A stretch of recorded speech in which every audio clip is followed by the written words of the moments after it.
Days after stones were pelted on a police station in Karnataka's Hubbali town, the BJP leaders are now demanding that the UP Bulldozer model be replicated in pole-bound Karnataka to deter incidents like the stone pelting communal clash that took place just a few days ago. While the Home Minister has assured more arrests in the case in Karnataka, tension continues to simmer in the state. Take a look. Is there a bulldozer Karnataka ahead is the question.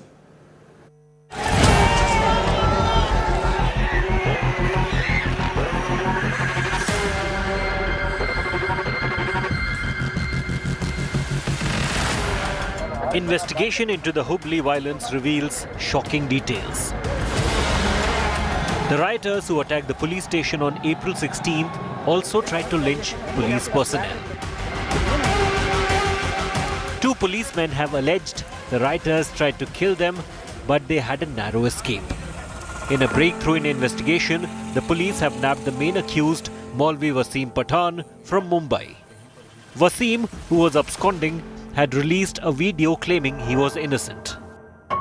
पूरे जो video में या कहीं पर भी मेरा ऐसा कोई बयान पथराव का या पत्थर मारने के हवाले से या लोगों को भड़काने के हवाले से कोई भी मेरा बयान वहां पर नहीं हुआ और सोशल मीडिया में जिस तरीके से मेरे हवाले से माहौल बनाया जा रहा है कि मैं ही उसका मास्टरमाइंड हूं, ये सरासर गलत है। ऐसा कोई ना इरादा था ना कोई ख्याल था।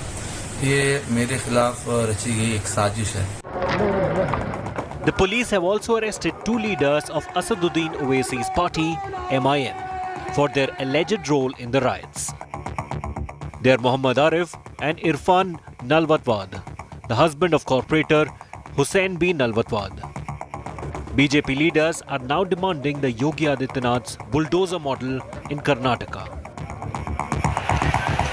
BJP MLA Arvind Belad went a step further and urged the Home Ministry to do a survey of all Maulvis in the state. Belad claims the Maulvis are brainwashed by the Deoband movement. I requested the Home Minister, I requested the state to do the mapping of these every Maulvi in our state and send them back to their places so that people here can live peacefully, and this will be a good step towards drowsing these unwanted situations which may arise in the days to come. CM Basavaraj Bommai has indicated more arrests are likely as police gather more evidence. ಈ ಹುಬ್ಬಳ್ಳಿ ಪ್ರಕರಣದಲ್ಲಿ ಹಲವಾರು video ಚಿತ್ರಗಳು ಮತ್ತು ಬೇರೆ ಬೇರೆ ಸಾಕ್ಷಿ ಇದ್ದಾವೆ. ಅದು ಸಾಕ್ಷಿ ಆಧಾರದ ಮೇಲೆ ಈಗಾಗಲೇ ತನಿಖೆ ನಡೀತಾ ಇದೆ. ಅದರ ಹಿನ್ನೆಲೆ ಏನು, ಈಗ ನಡೆದಂಥ ಘಟನೆಗಳು ಕೆಲವಿದ್ದಾವೆ, ಆದರೆ ಹಿಂದೆ ಯಾರು ಅದಕ್ಕೆ ಕಾನ್ಸ್ಪಿರಸಿ ಮಾಡಿದ್ದಾರೆ, ಏನು ಮಾಡಿದ್ದಾರೆ ಅನ್ನೋದನ್ನ ತನಿಖೆಯಲ್ಲೆಲ್ಲ ಹೊರಗಡೆ ಬರ್ತಾ ಇದೆ. ಆದಷ್ಟು ಬೇಗನೆ ಎಲ್ಲರನ್ನೂ ಕೂಡ ದಸ್ತಗಿರಿ ಮಾಡ್ತಾರೆ. The BJP has also accused Congress District President Altaf Halvoor of instigating the crowd. State Congress Chief D.K. Shivakumar has rejected the charge. ಬೇಕು ಅಂತ ಕಾಂಗ್ರೆಸ್ ಅವರು ಮಾಡಿದ್ರು, ಯಾವ ಕಾಂಗ್ರೆಸ್ ಅವರು ಮಾಡಿಲ್ಲ. ಇದಕ್ಕೆಲ್ಲ ಮೂಲ ಪ್ರಚೋದನೆ ಏನು ಟ್ವೀಟ್ ಮಾಡೋಕ್ಕೆ ಎಲ್ಲ ಮಾಡಿರೋದೆಲ್ಲ ಬಿಜೆಪಿಯವರನ್ನೇ. ಅದನ್ನು ಫಸ್ಟು ತನಿಖೆ ಆಗಬೇಕು. ಸುಮ್ಮನೆ ನಮ್ಮ ಮೇಲೆ ಗೂಬೆ ಕುಣಿಸಲು ಏನೂ ಪ್ರಯೋಜನ ಇಲ್ಲ. ಅವರ ಭ್ರಷ್ಟಾಚಾರ 40% ಕಮಿಷನ್ ಏನಿದೆ ಅದನ್ನು ಮುಚ್ಚಲಿಕ್ಕೆ ಇದನ್ನು ಒಂದು ದೊಡ್ಡ ನ್ಯೂಸ್ ಮಾಡಿ ನಿಮ್ಮನ್ನೆಲ್ಲ ಕೂಡ ಉಪಯೋಗಿಸ್ಕೊಳ್ಳಿಕ್ಕೆ ಪ್ರಯತ್ನ ಮಾಡ್ತಾ ಇದ್ದಾರೆ. Violence broke out in Hubli last week after an objectionable post was shared on social media. The riots have become a huge flashpoint in the state that is headed for elections next year. Bureau Report, India Today. Let me quickly recap for you what happened, what exactly happened in Hubli at that time. Let's just give you a sense of what happened. The plot started on April the 16th, just a couple of days ago. At 9:30 p.m., a group demanded the arrest of a youth for a social media post. That's how it actually began. At 10:15 p.m. on the 16th, that youth was arrested and brought to a police station in Hubli. 10:20 p.m., 5 minutes later, verbal clash erupted between the police and people of a particular community. 10:40 p.m., stone pelting began in Old Hubli. So this is when it fully erupted at 10:40 p.m. on April the 16th. At 11 p.m., the police vehicles were damaged. Some policemen were also injured in this particular incident. 40 minutes later, by about 11:40 p.m., the police resorted to tear gas and opened fire in the air. At midnight, the police started picking up the culprits. So the action by the police started at that time. So that's the genesis of what happened in Hubli. Let's also tell you that the Hubbali incident is only the latest. It's only the latest in a string of communally charged incidents in Karnataka. It started with the hijab incident, with Muslim students denied entry into their schools wearing hijab. We saw that big flare-up in Udupi and Mangaluru when that happened. Then it spilled over into the halal controversy, where there was a big row over halal meat ahead of Yugadi, with fringe groups, objecting to halal meat. The state ordered stun animals before slaughter. Then from halal, it went over to Muslim traders who were, being harassed, carts of Muslim traders not being allowed, outside temples during festivals. That was the third big, communally charged incident that took place. So now you've seen what's happened with, what's happening in Hubli at this point of time. Let's go straight into our debate at this point. We have with us Lavanya Ballal of the Congress party, which is in opposition. But I'd like to start with Sameer Kagalkar of the BJP, which is the ruling party in Karnataka. Mr. Kagalkar, first of all, welcome to you both. Good to see you. Thank you for your time. Sameer, to you first. Are we looking at a bulldozer Nataka? We've seen Mr. Renukacharya talk about, he's put out a tweet calling for bulldozers, the bulldozer model to be replicated in Karnataka. Prominent member of parliament, Pratap Simha, has said, if you don't behave, if you continue to stone pelt, then the bulldozers are going to come after you here in Karnataka as well. So straight question, not a loaded question. Is that what the government is considering, to unleash a kind of bulldozer Raj like in Uttar Pradesh, another state that your party rules, in Karnataka as well? Thanks, Shay. Thanks for having me on the show here. First and foremost, it's a very open and close kind of an issue that's at hand, right? If you look at our actions, I should speak louder than the words. The actions of government of Karnataka, as in any other state governments where BJP is in rule, is abundantly clear that you take action against people who are into illegal activities. It can be stone pelting, it can be land encroachment, or it can be something more than that.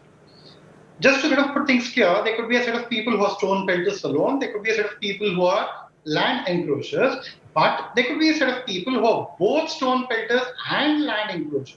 Now, a certain incident happened wherein a mob, a fiery mob, sponsored, instigated, very, very calculated, comes up against a police station. It's become a pattern, repeatedly go mob the police station, torch them, pelt stones at them, and then finally try to put up a victim card saying that, it just so happened so innocently, right? So when that being the case, the law needs to show its might. The law needs to show its necessity in terms of implementation. Sameer, point taken.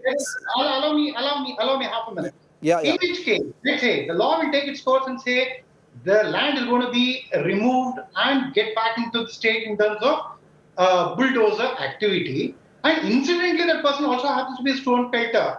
It doesn't mean that it's because of stone pelting. If anything, for stone pelting, he or she will have to pay a separate price yet again, once again. Okay. That being the position, I take your point. The reason I'm asking specifically about bulldozers is it's become a very emotive issue. It's become a metaphor for government action against illegal encroachment and rioters and things like that. So I'm specifically asking. See, the government has taken action against rioters. It sent out a message in the past. I am simply asking, are we going to see bulldozers now rolling in Karnataka as a kind of default response to this sort of thing? I'm asking very specifically because so far that's not been the case. And when you bring bulldozers in, it sends out a different kind of message now. It's what Yogi Adityanath has been doing in UP. That's why a specific question. Shiv, a bulldozer was used to remove a so-called illegal encroachment of a temple in Mysore in September. If at all we don't forget it so easily. So the Last year. Law is simple here. Same for all. Unless until you don't want to believe that the law is same for all. It's separate for the brothers of Shiv Kumar. No, it can't be. Lavanya, you want to come in on that? There's an explicit call for a bulldozer, a bulldozer Raj now. Sameer says this is due process. It's already been happening in Karnataka and it's been demonstrated by the BJP in other states that it rules. So what's wrong with that? Good evening. First of all, whoever is responsible for the mobocracy must be caught, must be punished stringently. There should be stringent punishment taken in these incidents. Having said that, the question is what happened to the intelligence department of Karnataka? How is it failing every time when these things are happening? If you notice, Bommai's tenure of 9 months, this is the 9th month, we will see 10 different communally charged incidents that have happened. Lavanya, if you could answer my question first, I'll broaden it into that. But first, I want you to answer my question on Bulldozer Raj specifically. We'll get into all the communally charged incidents. It's a fair point you've raised. But I want to ask you about the Congress's stand on bulldozers being used as a metaphor and invoking it in Karnataka as well. Less than a year to go for elections in the state. Less than a year to go for elections is the main thing here. Having said that, see, it's a duty of every government, irrespective of whichever party it is, to ensure every Indian citizen has a housing. Now, if you're going to bring in bulldozers to bulldoze their houses as a punishment for the crimes that they can be punished under the Indian Penal Code. If it is extrajudiciary action, then the question arises, why? What is your motivation to bring in the bulldozers to bulldoze people's house? That's the main question, because it is the government's responsibility to ensure everybody has housing, and every kind of mob incident has punishment under the Indian Penal Code. Okay. Now, if that needs changing, that is a separate action that the governments or the parties should get together and decide, and the due procedure should be followed. But if you are going to overrule the government or the judiciary orders and take in India, we follow the constitution and the judiciary has its role. And only once the judiciary says, hey, these people are the culprits and they need to be punished, then you can punish them. But if you're going to bring in bulldozers, it is not democracy anymore. It is, I think, I wouldn't know what to say for that kind of. Okay, so Sameer, that's a clear point. Sameer, the Congress is basically saying use bulldozers if it's been judicially, allowed. If it is, if it is happening, not against the judiciary. But the insinuation that the Congress has been making since the last 72 hours is that this is bulldozer Raj. It's like a mafia. It's extrajudicial. It is a summary kind of imposition of punishment on people without the judiciary being involved. And that is the fear in Karnataka as well. That's what the Congress is saying. Sameer, respond to that. Absolutely not, Shiv. And the first part of what Lavanya said, I completely agree with her. The law has to take its own course and the punishment has to be only as per law. Completely in agreement with Lavanya. Let me give an instance. If someone is being charged under Money Laundering Act, D.K. Shivkumaranna, for instance, he was taken to Tihar Jail. His house was not demolished. We didn't put a bulldozer into his house. Whatever was the process of law that was followed. As simple as that. And if in case the land has been encroached upon, how would you sort of have that recovered? You need to use a bulldozer. If there's a financial fraud, then you probably go to the bank, then you go to the freeze the account and you're going to get the money. But if it's a land encroachment, pray in God's name, how else will you recover the land? It has to be used using a bulldozer. Be it a temple, be it a land, be it a house. How is that different than a temple was bulldozed in Rajasthan today, a 300-year-old Shiva temple? You had to use a bulldozer. Those pictures. You had to use a bulldozer, right? How is that different in Rajasthan? And why is it different? Lavanya, you want to respond to that? Yes, I would like to respond to this. The temple that was destroyed in near Mysore also was under BJP's rule. BJP is the one which demolished these temples. More than 600 odd temples are going to be demolished, and there was a stay order, injunction brought against that action. Let me also remind Sameer that when Ishwarappa resigned after the corruption charges of 40% corruption, there was no demolishing of his house. When Yediyurappaji was caught and arrested and sent to jail on corruption charges when he was the CM the first time around, he became the CM the second time around too. There was no bulldozers at that point of time. I mean, he was arrested. He was in jail for corruption. in the check case where he was accepting bribes and the checks, right? Now, there are multiple charges against the BJP government of corruption. So do we go around bulldozing people's house? Do we go around bulldozing Renu Acharya's house because he's been accused of getting a ST caste certificate for his daughter? Okay. Is that what we are supposed to be doing? Or is it our duty to uphold the judiciary and wait for the judicial orders? We'll If we are not going to wait for the judicial orders, is there a necessity for the judiciary department in India? 30 second answer, Samir. I'm out of time. 30 seconds. Yes. Absolutely on the same page. The law is, the punishment will be as per law. If it's going to be a land encroachment, there will be a bulldozer. Okay. If not, it can be a PMLA, then you go to Tihar jail. As simple as that. So very simply put, it's possible that we are going to see bulldozers in the road to the next election in Karnataka. Thanks very much, Samir and Lavanya. Good to see you both for this brief little discussion here on 6 p.m. Prime. Very quick break. On the other side, I'm going to be in conversation with Minister Giriraj Singh, who has been one of the most vocal persons as far as these communal clashes and incidents are concerned. He joins me on Bulldozer Raj in the country.